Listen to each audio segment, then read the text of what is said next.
আজকে বহুকাল পর আমার বান্ধবী হঠাৎ করে আমার ফোন দিয়ে কইলে আমি তোর বাসার আশেপাশে আছি, আজকে যাওয়ানোর সময় তোর লগে দেখা করে যাবো। আর এই কথাটা শোনার পর আমি একটুখানি মেরে গিয়েছিলাম, কারণ কি জানেন, ওই যে তানিশা পারে তো চিনেন, তানিশাপা বান্ধবী হয়ে বান্ধবীকে কিভাবে বড় একখানা বাস ধরিয়ে দিয়েছে। যাই হোক, মানুষের এইসব বিষয়ে নাকটারে না গলাই, আমার নাকটা আবার বেমালা ছোট, এই জন্য গলাইতে চাই না।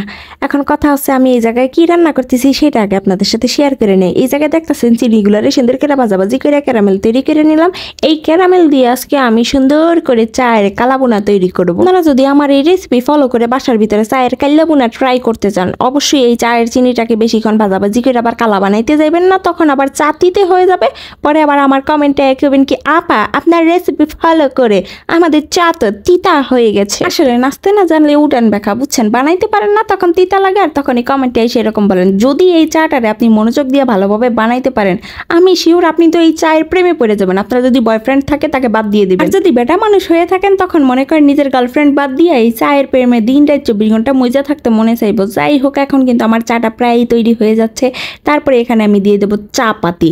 কিভাবে বানাইছি দেখছেন তো, সুন্দর করে ক্যারামেল তৈরি করে নিছি, তার মধ্যে পানি দিয়ে দিছি, তারপরে কয়েকটা গোলমরিচ, সাদা এলাচ আর একটুখানি আদা সুন্দর করে ছেঁচে তারপরে এর মধ্যে দিয়ে দিছিলাম, ভালো করে উতলে নিয়ে আসার পর দুধ দিয়ে দিছি, তারপরে চা পাতি দিয়ে সুন্দর করে চাটাকে এখন বানিয়ে নেবো। এখন আবার অনেকেই কইতে পারেন, সি সি কি কালার হয়েছে, চায়ের কালারটা তো একটু সুন্দর হয় নাই। তো তাদের উদ্দেশ্যে আমার এই কথাটা, এইটা হচ্ছে চায়ের কালো বোনা। গোস্তের কালো বোনা যেরকম কালো হয়, মুরগির মাংসের কালো বোনা যেরকম কালো হয়, এই চায়ের কালো বোনা মানে এরকম কালো হবে। কিন্তু এর স্বাদ যে কি পরিমাণে, একবার বানায় খাইলেই বুঝতে পারবেন। যাই হোক, আমার বান্ধবী কিন্তু চলে এসে, এখন আমার বান্ধবীর জন্য চা পরিবেশন করতেছি। আর এইটা ছিল কিন্তু চায়ের ফাইনাল লুক। বাসায় ট্রাই করতে কিন্তু অবশ্যই ভুলবেন না। আল্লাহ হাফেজ।